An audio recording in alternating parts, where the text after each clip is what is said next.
Most of the offseason quarterback Heisman hype centered around Bryce Young and C.J. Stroud with a little bit of Caleb Williams mixed in. Now, every now and then, you'd hear someone mention Tennessee quarterback Hendon Hooker, and the hope was around him maybe getting an invite to New York, but he'd really have no shot at winning the thing. Well, fast forward halfway through the season, and Hooker isn't just hanging out in the conversation. He has become who the conversation is about.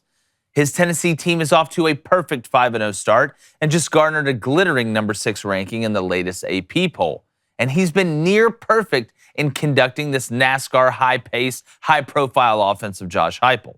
Now, he has 10 touchdown passes with no interceptions. He's on pace for about 500 yards rushing with 3 more touchdowns already. And even without top wide receiver Cedric Tillman, Hooker has operated the offense smoothly and seems to make more right decisions than Bradley Cooper on the limitless pill. His biggest stage and chance to make a huge Heisman move comes this weekend at home against undefeated Alabama and Bryce Young. We all know how much the Vols have struggled against the Tide, saying the recent record is basically equivalent to screaming Voldemort in Knoxville or around the Tennessee campus. But the main thing for Tennessee is just to win. But without a doubt, there will be a couple Heisman opportunities out there. And if Bryce does play quarterback at Alabama, expect even more Heisman opportunities. Tennessee is back in the spotlight with a real chance to turn the tide, literally. And it seems Hendon Hooker will be the one to decide their fate. Will he win the Heisman? That's still up in the air. We talked a little bit before the year about some guys on the fringe of the Heisman, right? Hendon Hooker, KJ Jefferson was a name we mentioned, and of course he gets beat up like he does every year the way they use him. He can't even make it halfway through the season. Caleb Williams, obviously at USC. Some people said Bo Nix, watch out at Oregon. Jahmyr Gibbs, running back at Alabama as well, who's really turned it on here lately, and there's been some others. But when you look at Hendon Hooker and this Tennessee team, we talk about fits and guys that know how to operate the offense. It's one thing when we talk about Jaden Daniels from LSU not having any interceptions because he doesn't take chances. Hendon Hooker doesn't have any interceptions because he's been damn near perfect in not putting the ball in harm's way, but making the right decisions, even going at fast pace. It doesn't matter if you go 100 miles per hour on offense, if you go the speed limit, or you want to sit there and just bleed the clock.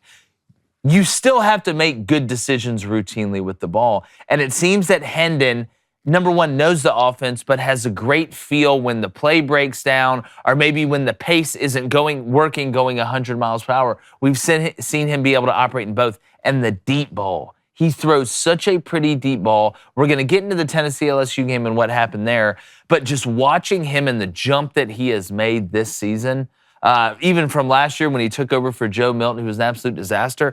But Cone, talk for a second about your thoughts of Hooker winning the Heisman. But then this Tennessee team, we'll get into more of Tennessee, but just your thoughts of this Tennessee team overall. Hendon Hooker, 70% completion percent. Woo. 70%. 60% is impressive. Yeah. 70%. Since he's taken over the starting quarterback job, he has thrown 41 touchdowns and he's thrown 3 interceptions, none this season. So let's look back at some of the numbers here. Bryce threw for 4,800 yards last year. He threw 47 touchdowns. When Joe Burrow won it, obviously, he threw for 5,600 yards and set the NCAA record with 60 touchdowns.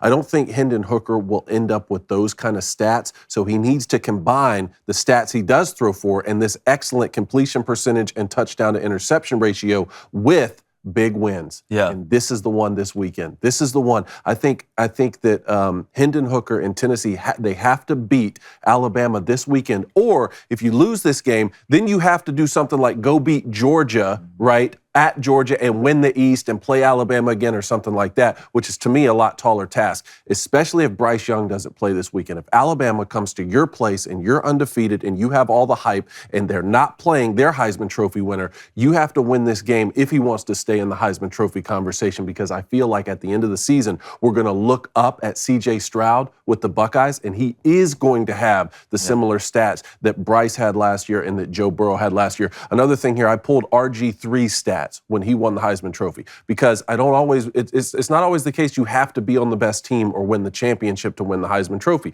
RG3 was at Baylor that year. He threw for 4,200 yards and 37 touchdowns. Those seem like numbers that are a little bit more attainable to Hendon Hooker this year. You throw in those type of stats with a big win over Alabama, which Tennessee hasn't been able to do in a while, and I think this kid could be right there in the conversation at the end. Yeah, and Blaine, some people will talk about the system and, Hendon Hooker, they're going so fast, they're catching everybody in base. No wonder he's making right decisions. I don't care if you go against somebody's base defense every single time. As fast as these guys are, it's hard to make the perfect decisions and go 41-3 since you took over from a touchdown to interception ratio. But Blaine, I said something a couple weeks ago about Tennessee.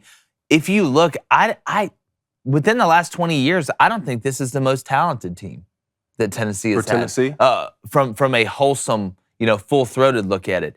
But there is something about the mindset of this team. They're talented enough to win these games they're trying to win to make this move.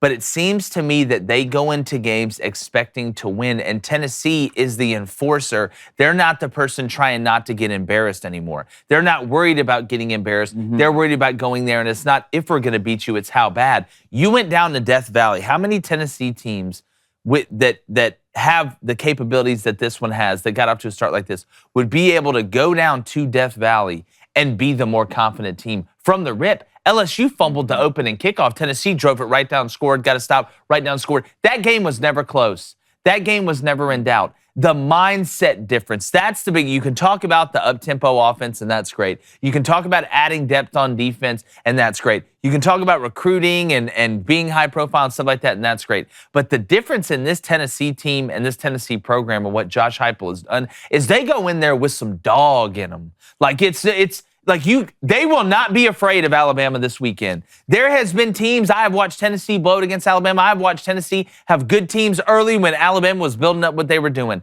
And it seemed like Tennessee always winning that Bama game a little bit nervous. I can tell you one thing. They may not win the game. Alabama may play unbelievable. Bryce Young, I think, is going to play. This could be his Heisman coming out party, whatever, this weekend. But I can promise you one thing. Tennessee ain't scared of these cats anymore. Heupel and them's not scared. Hooker and them's not scared. That offense, Brew McCoy, all those guys, they're not scared. That defense that just went down to LSU, and I know Jaden Daniels and them aren't exactly the Globetrotters on offense, but they were hitting people in the teeth. Say what you want about Tennessee, but old scared-ass Tennessee's gone. New Tennessee's here. Upset Tennessee's here. We're ready to play you. It doesn't matter where you're at. Tennessee's here. What do you think? No, I agree. I agree. And the thing about it, you can watch it with this Tennessee team's experience matters. Right? Experience matters in the SEC, whether you're on the road, whether you're at home. And it looks like Tennessee's not playing to who their opponent is, but they're just trying to max out the potential of themselves. There you go. And Hendon Hooker comes in as a senior, second year in this system. Last year, he did well. He looked comfortable. But now he's set. He knows what the expectations are. He knows where the ball needs to go. He knows when to run. It's just the little things that Josh Heupel does. And this is what you talk about when you hire a new coach. And a lot of people weren't on the Heupel hire, but when you hire a new coach and you start to see his identity instill on a team, right? Yeah. That's what you're seeing with Tennessee, with the confidence in offense and the confidence in defense. These guys aren't playing a bend but don't break defense. These guys are trying to physically get after you up front, especially on the D-line, the line of scrimmage. And that's what can get you over the hump when you run an offense like this, which is up-tempo. We're trying to get as many plays in these 4 quarters as we can. And then you go to a defense that we're not just trying to get leaned on or anything like that, but no, we're trying to make plays. And I think Hendon Hooker, you have to put him in the Heisman conversation right now. I know his stats weren't gaudy against LSU. I think he threw for 270. I don't know his rushing yards. But you're watching a guy max out his potential in the system on a team that's as good as anybody in the country right now. I was watching this game versus LSU, and right now, if you're Tennessee and you're seeing the way Georgia plays, you're seeing the way Bama plays, you're seeing the way Ohio State plays, you know you can run with anybody in the nation right now. And I sincerely believe that. Yeah, I agree, and you do have some old heads on that staff like Rodney Gardner coaching the defensive line as well. So it's a good mix of young coaches, older coaches, a good blend of players, and then obviously the culture's right. If you made it this far, you probably liked the content that you were listening to. If so, please like, subscribe to our YouTube channel, and share this channel with friends. We're trying to grow. Please help us in our mission.